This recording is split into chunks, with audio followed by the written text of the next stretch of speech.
My name is Stephanie Gavell, and I'm a director with Chamberlains Park Action Committee Inc. and have been so since 2008 when it started. Originally, I didn't intend to be involved with the park. It was sort of like a retirement activity for my husband, who's also a director of the park. So I've been on the committee since 2008 when this particular committee was formed to develop Chamberlains Park into an accessible educational area for people of all abilities and mobilities. What is Chamberlains Park Action Committee? It's a group of 8 people who have become directors of the park. We always volunteer to take a spot on the executive because there's not a lot of new people that want to get involved. They may want to get involved, but they don't want to commit to something that we have meetings every month, and that scares off a lot of people. So we have 8 directors, and we all have our different skills that we bring to the committee. Some people are construction people, there's tech savvy people, we've got people who are landscape artists and designers. It's just a mishmash of people with all kinds of interests, and they seem to work in a good way. The mission of the park is to provide a unique educational area that's universally accessible. That's the mission that we have in our brochures and on our website, and it seems to work, and it's becoming more and more accessible every year as we develop more things in the park.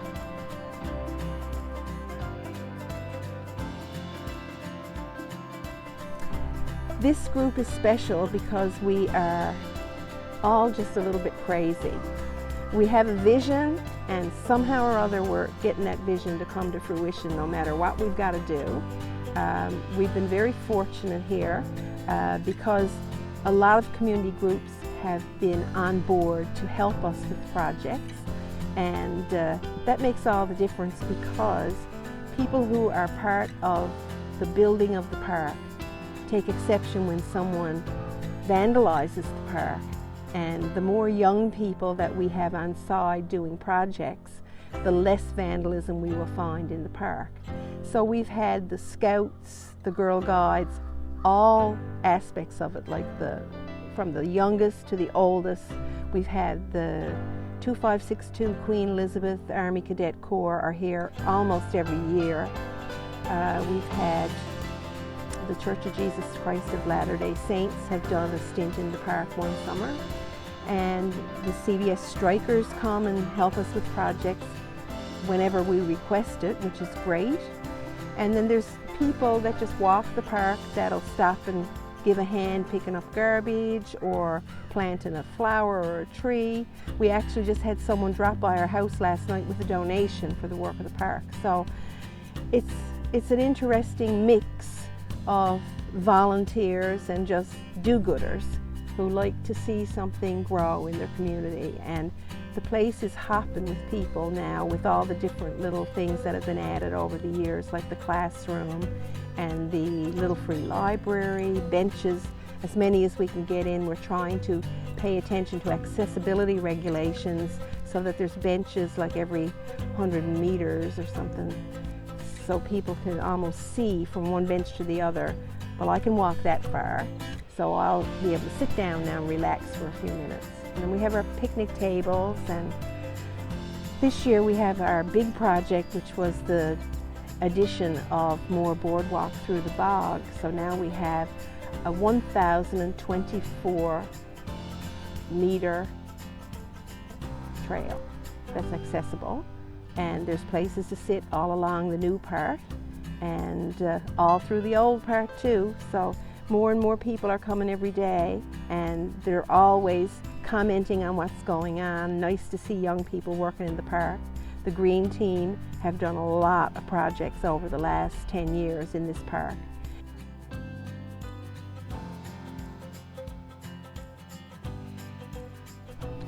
Well, the impact of Chamberlains Park on the community. I think we've achieved our vision or mission for the park because it's certainly well used by people of all ages and abilities. And from the comments we get on our Facebook page and from just chatting to people that we meet walking in the park, they love it here, they feel safe here, and it's a place where they bring their family, whether they're living in the area or people that have come in from somewhere else in the province or in Canada. They just love to come here. There's people that come here to have their family portraits done, and sometimes there's a birthday party going on in the park. Just last week we met a man and a woman with 2 little kids, and I asked them what they were doing because they had a birthday cake on a pedestal on the ground, and they were having a cake smashing party. It was a new one to me, but anyway, they had a lot of fun. As long as they clean it up after they're finished, I'm good. So, like, people are using the park for everything, and we've had groups come here to have their meetings during COVID when they couldn't meet indoors, like the Girl Guides and the Scouts and some of those other community groups that were just yearning to get back to some sense of normality. And it's just great to know that people love being here, and they enjoy the walk, and they can sit down and just cool off in a breeze or look at the flowers and the trees that are in the park. It just makes you feel good when you know you've put 100% into developing something for other people to use, and we're all proud of that. Being involved with CPAC has sort of like taken over our life sometimes, especially in the summer, because that's our main time for doing work projects. And we're fortunate that as we all age, we're able to take advantage of the Green Team helping out, and this year the Canada Jobs Team, and lots of volunteer organizations, when we call on them, will come and give us a hand. So yeah, it's a very time-consuming project in the summer. We're down here 2 or 3 times a day, every day, when we have a work project going down. And a lot of the people that are on our committee are still working, so they don't have the time to come down here every day like my husband and I do, who are retired. And we have a good smattering of ages on the committee. Some of us are elderly and some of us are young, like as young as 19. So that makes a big difference when you got someone who's younger who can call on their friends to come maybe and give us a hand, or people that got young families. We have one of our directors brings her family in and they do all the mowing in the park.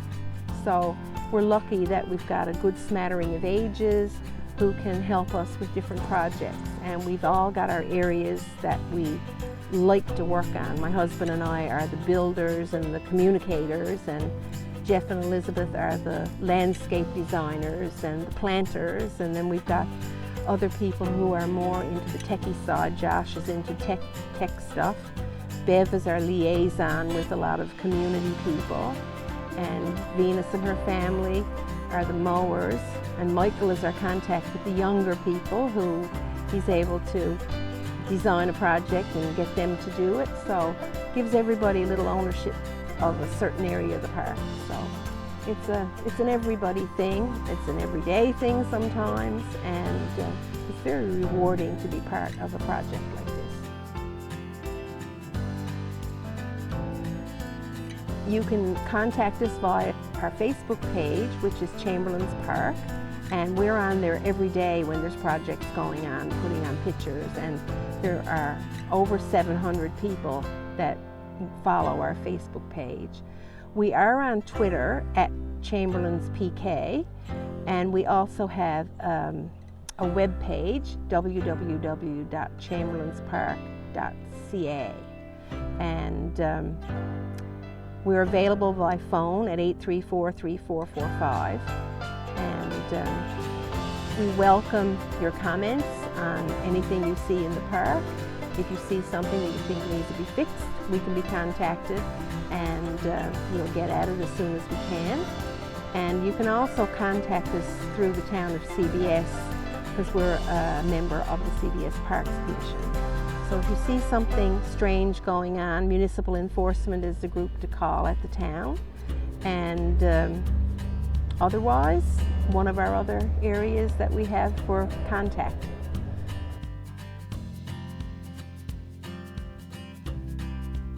Next year will be a maintenance year.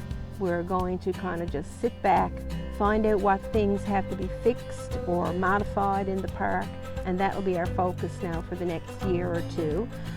There are not a lot of areas here that we can develop now because they're not accessible. And we do have one project that we might expand behind the grove.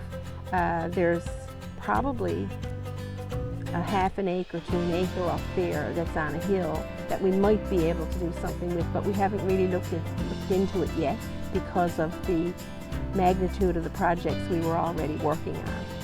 So there's a few things in the works, but nothing major like we've attempted in the last couple of years.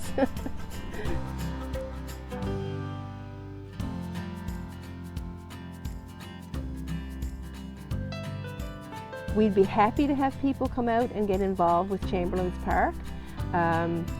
There's always things to be doing. We've got a family that volunteered to help, and they're going to be sweeping the boardwalks where the gravel hits the wood.